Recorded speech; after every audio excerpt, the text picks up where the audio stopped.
Ini satu keputusan paling menyedihkan untuk Najib. Adakah benar tiada tahanan rumah untuk Najib sebelum PRU 16?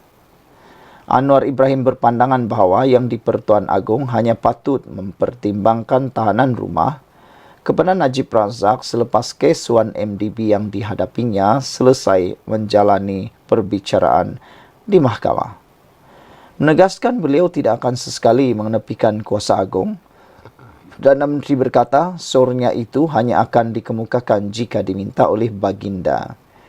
Jika Agong meminta nasihat saya akan berkata, Tuanku, lalui proses itu, katanya semasa wawancara dengan Bloomberg di Forum Ekonomi Qatar semalam. Perdana Menteri berpendirian, semua pihak harus menumpukan kepada prosiding Mahkamah Kes Wan MDB yang sedang berjalan berbanding isu tahanan rumah untuk Najib seperti dibangkitkan Mutahhir ini. Pada 1 April lalu, Najib memfailkan permohonan di Mahkamah Tinggi Kuala Lumpur untuk mendapatkan kebenaran semakan kehakiman mencabar kewujudan titah edendum atau titah tambahan oleh Yang di-Pertuan Agong ke-16 yang membenarkan Najib menjalani baki hukuman penjaranya di rumah. Susulan itu, Presiden UMNO Ahmad Zaid Hamidi memfailkan afidavit selaku saksi kritikal yang mengikrarkan afidavit bagi menyokong permohonan Najib mendapatkan kebenaran semakan kehakiman mencabar kewujudan titah edendum itu. Menerusi afidavit diikrarkan Ahmad Zaid Hamidi pada 9 April, beliau menyatakan telah dimaklumkan mengenai kewujudan titah itu oleh Menteri Pelaburan, Perdagangan dan Industri Tengku Zafrul Tengku Abdul Aziz ketika pertemuan di rumahnya di Country Heights, Kajang pada 30 Januari lalu. Meskipun pandangan Anwar berkenan isu tahanan rumah Najib itu hanya merupakan syur jika diminta oleh Agong, bersesuaian pula kes semakan kehakiman berkaitan titah edendum telah pun difailkan di mahkamah. Apa yang dinyatakan Perdana Menteri itu secara umumnya bolehlah disimpulkan sebagai pendirian kerajaan yang mungkin turut akan disampaikan dalam perbicaraan semakan kehakiman nanti. Dengan begitu, pendirian kerajaan artinya kerajaan tidak setuju Najib diberikan tahanan rumah. Dengan itu bolehlah juga difahami kenapa titah edendum itu tidak didedahkan sebelum ini. Najib kini masih ada 4 lagi kes mahkamah berkaitan Wan MDB yang masih berjalan dan belum selesai. Oleh kerana semua perbicaraan itu masih di peringkat awal, sukar untuk menjangka bila ia akan berakhir. Mungkin 3-4 tahun lagi atau barangkali lebih lama daripada itu, barulah ada pengakhiran semua kes tersebut. Berdasarkan pengurangan hukuman yang diberikan kepada Najib oleh Lembaga Pengampunan sebelum ini, tarikh beliau patut dibebaskan daripada penjara ialah pada 23 Ogos 2028. Jika Najib bebas daripada semua pertuduhan mahkamah berkaitan semua 4 kes Wan MDB yang sedang dihadapinya sekarang, keputusannya barangkali hanya akan diketahui dalam tempoh waktu yang tak banyak berbeza dengan tarikhnya keluar penjara. Namun, jika beliau didapati bersalah atas 1 atau ke-4 kes Wan MDB yang sedang dihadapinya, tempo bicara pasti akan menjadi lebih panjang atau seterusnya melibatkan Mahkamah Rayuan dan Mahkamah Persekutuan. Artinya, jika pandangan Anwar itu mahu diterima pakai, iaitu Najib hanya patut diberi tahanan rumah selepas kes mahkamah berkaitan Wan MDB yang sedang dihadapinya selesai, ia bermakna detik itu sudah hampir dengan tarikh pembebasan bekas Perdana Menteri itu dari penjara atau boleh jadi ia berlaku selepas 23 Ogos 2028. Yang hampir pasti semua tarikh itu adalah selepas PRU 16. Bermakna lagikah tahanan rumah kepada Najib ketika itu? Ditulis oleh sabudinhussein.com. Sebelum kita berpisah, sila tinggalkan komen Anda. Kita jumpa lagi. Malaysia kita punya, kita juga sama-sama cintai Malaysiaku dan kita jumpa lagi. Bye-bye. Salam sejahtera, terima kasih kerana bersama dengan saya di Nazilin Unity Channel. Anwar cadangkan pertimbang tahanan rumah Najib hanya selepas kes 1MDB selesai. Saudara-saudara sekalian, ada ramai orang yang menggunakan isu ini seakan-akan isu ini boleh membunuh Anwar, tapi kalau anda fikir baik-baik, anda fahami baik-baik apa yang Anwar cakap itu, anda akan faham bahawa Najib memang tiada harapan untuk dapat tahanan di rumah sehingga beliau selesai hukumannya. Kerana seperti yang telah diberikan pertimbangan oleh Ketua Yang Maha Mulia di-Pertuan Agong pengampunan kepada Najib, Najib telah pun mendapat diskaun hukuman penjara 50% dan kini beliau perlu menjalaninya sekejap sahaja lagi.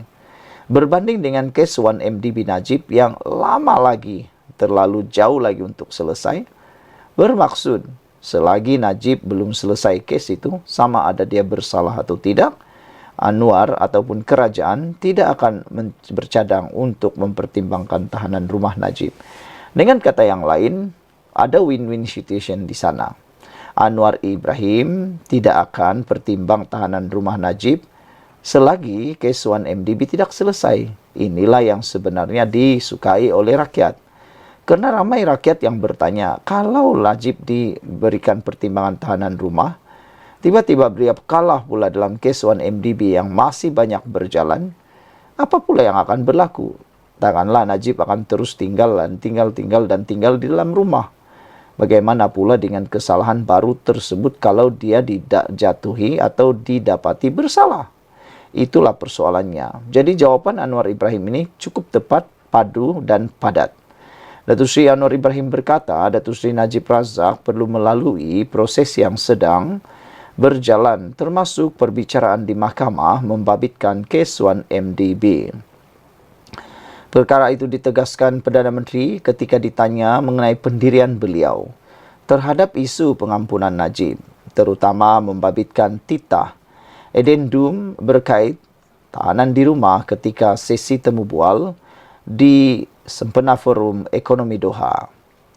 Beliau bagaimanapun berkata keputusan untuk meringankan hukuman kepada bekas Perdana Menteri itu, termasuk membabitkan tahanan di rumah, terletak pada kuasa yang di-Pertuan Agong.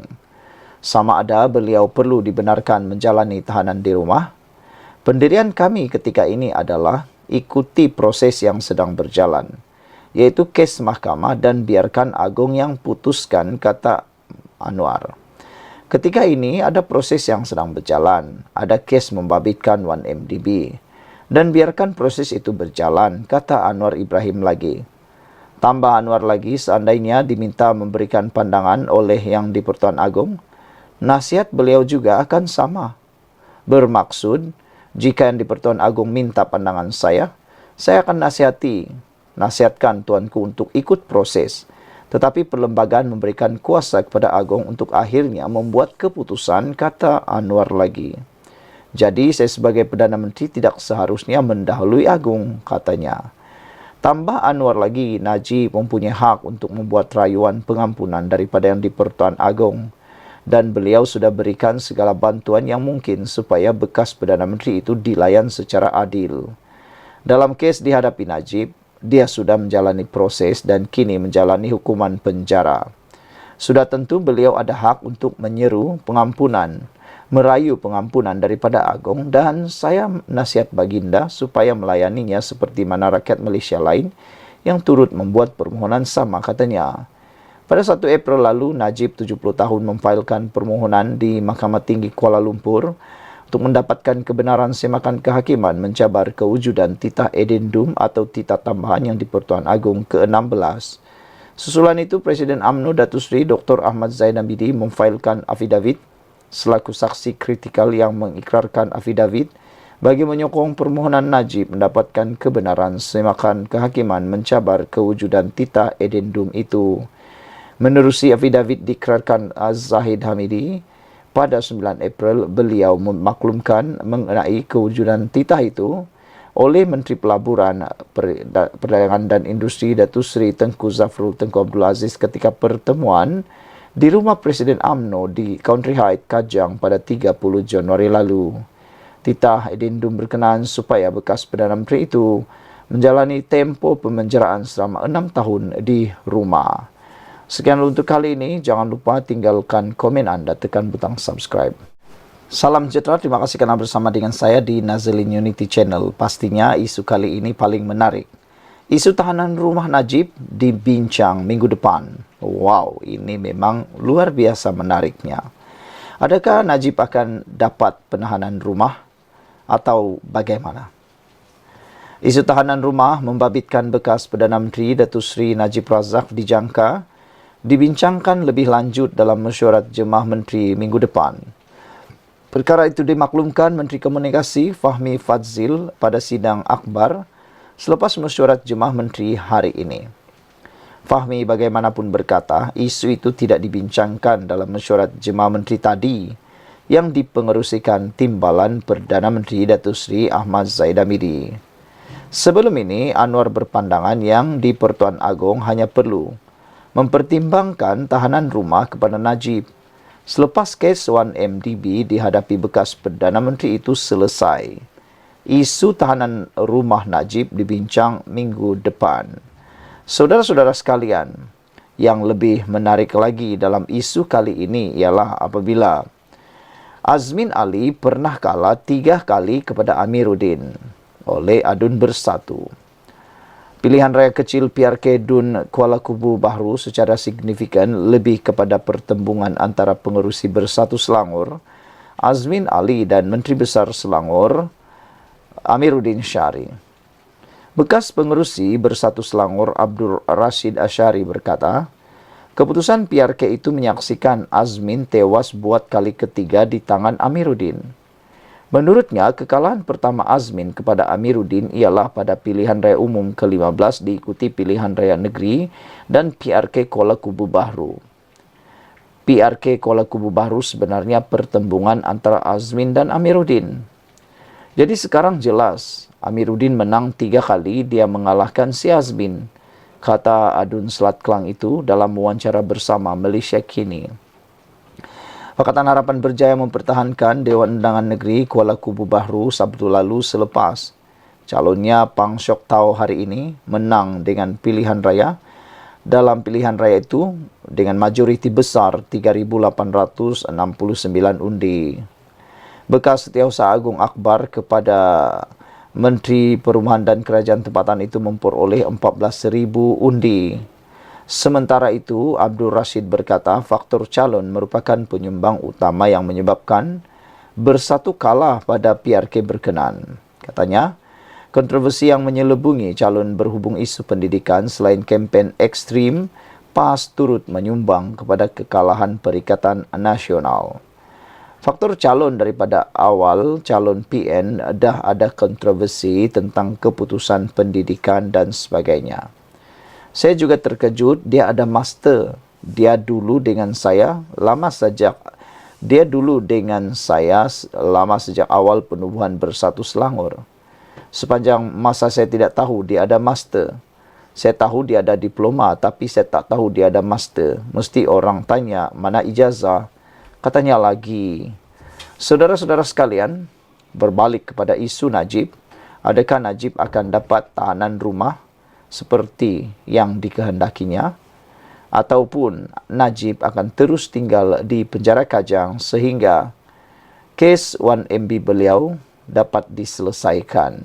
Kerana sama saja, kalau beliau dapat dilepaskan dan dalam tahanan rumah, tetapi kalah lagi di dalam 1MDB, adakah beliau akan terus tinggal di rumah? Sekian untuk kali ini, jangan lupa tinggalkan komen anda. Salam sejahtera, terima kasih kerana bersama dengan saya di Nazilin Unity Channel. Anwar beri jawapan terus terang mengenai kasino kedua, Malaysia tidak perlukan. Perdana Menteri Datuk Seri Anwar Ibrahim menegaskan Malaysia tidak memerlukan idea menubuhkan kasino kedua untuk memacu pertumbuhan ekonomi negara. Bercakap kepada Forum Ekonomi Qatar QEF 2024 hari ini, beliau berkata Malaysia kini menumpukan sektor transformasi digital, peralihan tenaga serta kecerdasan buatan AI. Anwar yang juga Menteri Kewangan berkata semua sektor itu antara lain memadai untuk mendorong pertumbuhan masa depan. Beliau berkata justru di bawah pentadbirannya tiada keperluan untuk lesen kasino kedua di Malaysia. Sama sekali tidak. Malaysia tidak perlu terlibat dalam perniagaan kasino kedua.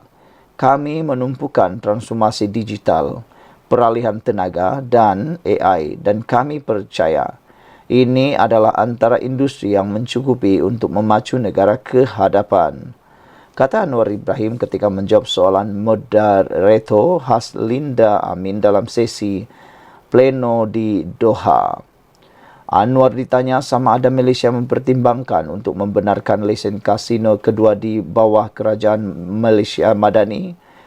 Beliau bagaimanapun menegaskan tidak akan ada kasino di bawah pentadbirannya. Susulan laporan Bloomberg mengenai kasino, Anwar berkata tiada seorang pun wartawan agensi itu ditahan.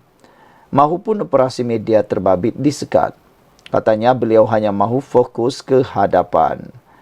Selepas ini, isu 3R tak boleh main dalam kempen. Timbalan Perdana Menteri dedah intipati MOU untuk PN. Timbalan Perdana Menteri Datuk Seri Fadilah Yusof hari ini mendedahkan bahawa beberapa intipati dalam memorandum persefahaman MOU yang perlu ditandatangani pembangkang sebelum kerajaan menyalurkan peruntukan kepada blok itu.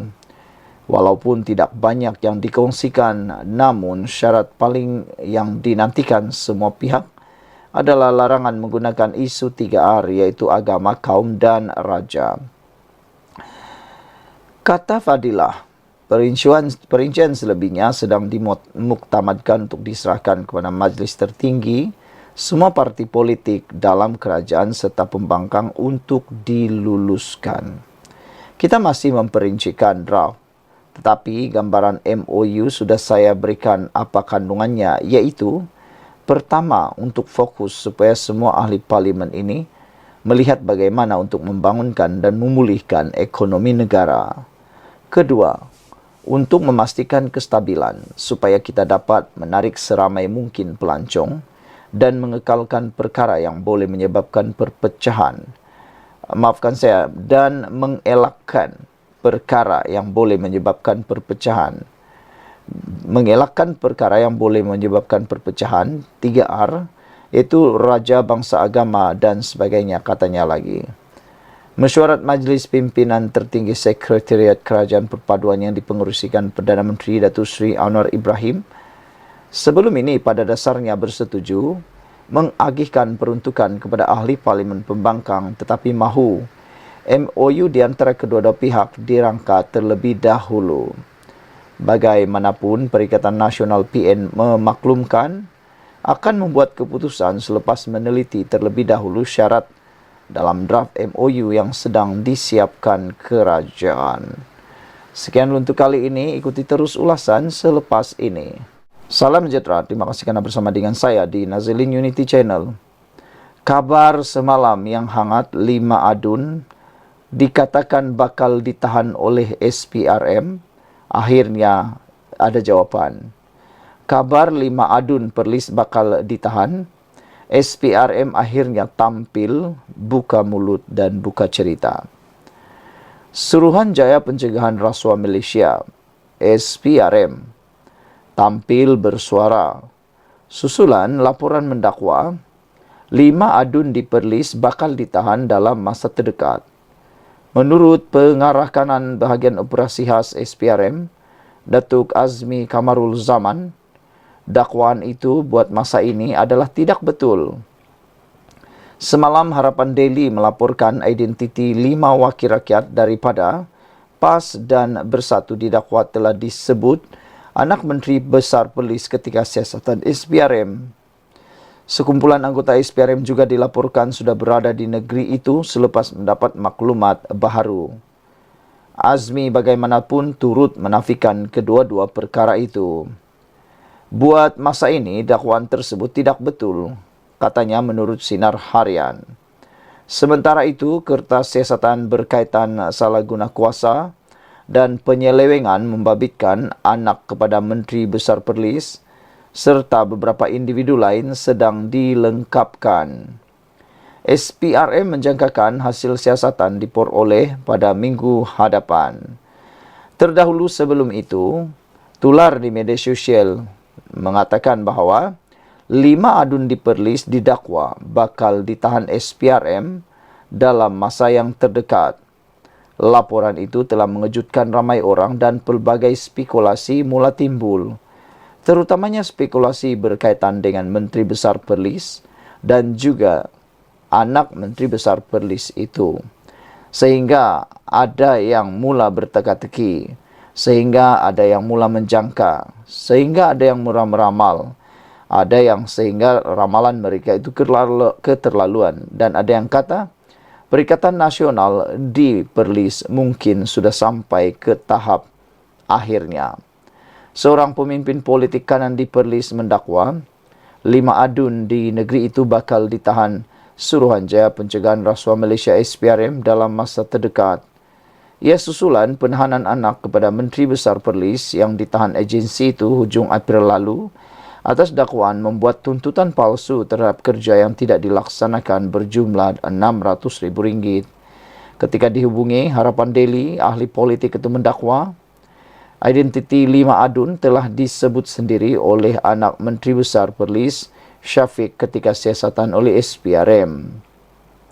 Ahli politik dari Parti Kerajaan Perpaduan itu memberitahu dia peroleh maklumat tersebut dari sumber terdekat yang boleh dipercayai. Namun bila ditanya adakah sumber itu dari pegawai SPRM, dia menafikan. 5 wakil rakyat itu dipercayai pemimpin daripada PAS dan Bersatu. Beberapa pegawai SPRM turut dikatakan sudah berada di negeri itu bagi melakukan siasatan. Kata ahli politik berkenaan, isu tersebut memang sudah menjadi kecoh di Perlis. SPRM ramai sekarang dekat Perlis. Pegawai berkeliaran di sana sini, di sini sebab macam-macam sumber mereka dapat, kata laporan itu. Inilah yang sedang menjadi bualan ramai, katanya kepada Harapan Daily. Dakwanya ketika ini sedang berlaku pertukaran pegawai kanan kerajaan dengan drastik selepas beberapa pegawai turut ditahan dalam kes pemalsuan dokumen. Kebetulan pun Perlis sekarang ini pertukaran pegawai kanan kerajaan sedang berlaku dengan drastik. Setiausaha kerajaan negeri pun akan ditukar menurutnya. Untuk rekod, siasatan SPRM ke atas anak Menteri Besar Perlis turut membabitkan pemalsuan penyediaan minuman untuk kegunaan Raja Perlis yang dirawat di Hospital Tuanku Fauzia. Berdasarkan dokumen arahan pembayaran bertarikh 19 Februari tahun ini, yang mendakwa telah membekalkan air kepada Raja Perlis dengan keseluruhan kos berjumlah RM19,505.10. Namun sebenarnya tiada sebarang air minuman yang dibekalkan kepada Tuanku Said Sirajuddin Putra Jamalulail seperti mana butiran dokumen berkenaan. Muhammad Syukri Ramli turut disiasat SPRM susulan dakwaan salah guna kuasa memberi projek kepada anaknya yang memonopoli projek bekalan perkhidmatan dan kerja penyelenggaraan menggunakan 15 syarikat. Macam-macam orang cakap pasal politik Perlis kebelakangan ini. Tiba-tiba hangat sehangat El Nino. Hang pa jangan tanya saya apa-apa sebab jawapan standard saya ialah apa-apa nak jadi dalam politik Perlis ini kita akan lebih jelas dalam tempoh sebulan ini, katanya. Pecahan wakil rakyat di Perlis terdiri daripada 9 PAS, 4 Bersatu dan 1 PKR. Sekian dulu untuk kali ini, ikuti terus ulasan selepas ini. Salam sejahtera, terima kasih kerana bersama dengan saya di Nazilin Unity Channel. Terbaru mengejutkan kita semua, laporan menulis Tuan Ibrahim melanggar pandangan Presiden PAS sendiri. Apa cerita sehingga Tuan Ibrahim ditulis sebagai melanggar pandangan Presiden PAS sendiri? Tuan Ibrahim, timbalan Presiden PAS, menyifatkan tiada keperluan untuk menambah ahli Dewan Undangan Negeri adun di Pahang. Kalau sekadar lantik untuk menyokong, saya fikir kerajaan sudah kuat. Tak ada keperluan. Lebih baik dana itu digunakan untuk pembangunan negeri dan perkara yang penting itu yang kita bahaskan. Katanya menurut satu video yang dimuat naik di sebuah portal berita hari ini. Beliau memberikan komen itu kepada media selepas Dewan Undangan Negeri Dun Pahang meluluskan usul Menteri Besar Datuk Seri Wan Rosdi Wan Ismail untuk melantik adun lantikan pada 13 Mei lalu. Beliau yang juga adun ceka turut mengakui bahawa semua segmen mempunyai exco yang mewakili, namun menyifatkan ianya lain jika ada wakil daripada orang asal. Itu berbeza persepsi dia daripada exco dan orang asal lain.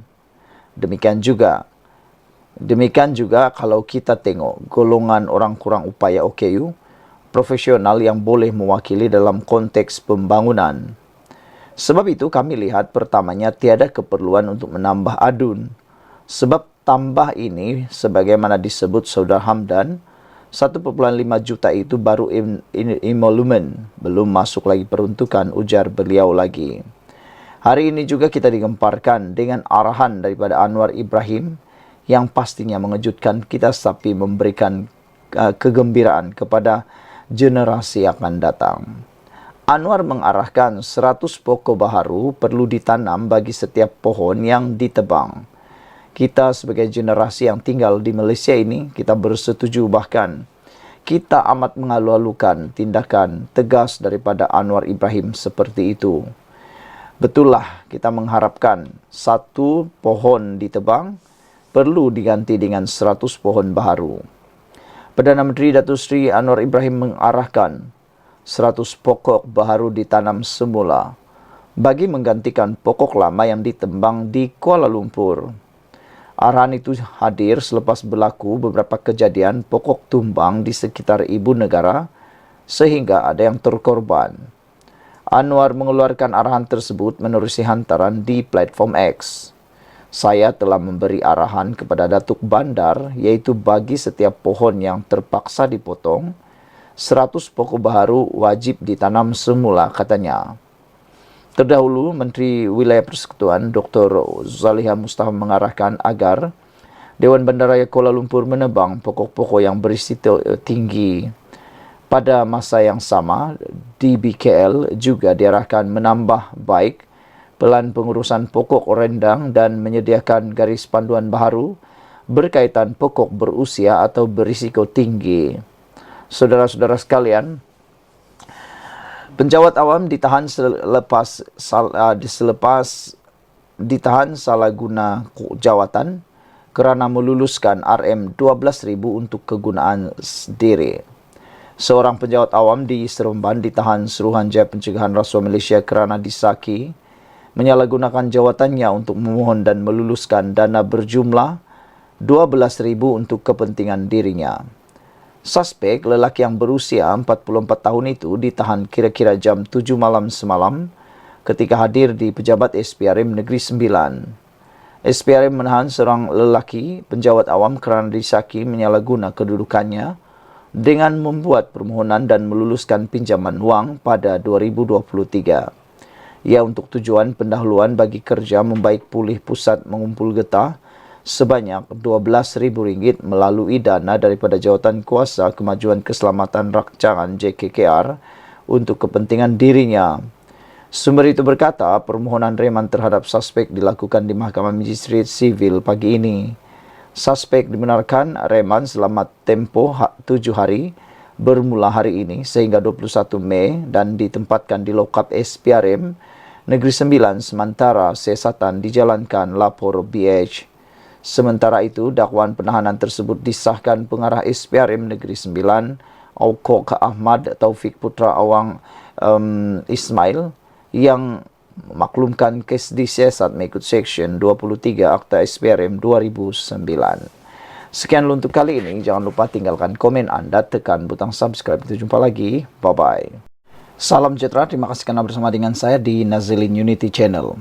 Adakah keputusan PRKKKB akan dibatalkan dan adakah pilihan raya semula akan dibuat? Ini terjadi apabila Mengikut satu laporan dalam Majority.com, Perikatan Nasional mau hantar petisyen kepada SPR cabar kemenangan PH di KKB. Perikatan Nasional akan memfailkan petisyen kepada Suruhanjaya Pilihan Raya SPR mengenai keputusan pilihan raya kecil PRK Kuala Kubu Bahru jika mempunyai alasan yang mencukupi. Dengan penerangan ini, laporan ini, maka adakah kalau mempunyai cukup bukti, Perikatan Nasional berani mencabarnya? Dan adakah dengan itu akan menyebabkan keputusan PRK KKB dibatalkan? Ramai netizen yang tidak bersetuju kalau itu dibatalkan kerana kata mereka ia boleh menyebabkan kerugian kepada wang rakyat. Kata mereka tunggulah pilihan raya akan datang. Menurut Timbalan Presiden Bersatu, Datuk Seri Faizal Azu, pihaknya pasti akan mengambil tindakan selanjutnya selepas mereka mendakwa Pakatan Harapan menyalahgunakan kuasa dalam PRK kali ini.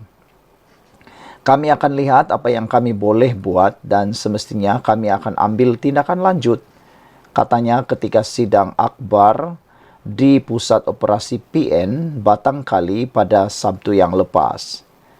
Sebelum ini, Setiausaha Agung PAS Datuk Seri Taqiyuddin Hassan mendakwa Pakatan Harapan menyalahgunakan aset kerajaan untuk dijadikan sebagai jentera kempen pada PRK tersebut dan mereka akan menghantar petisyen seandainya Perikatan Nasional kalah.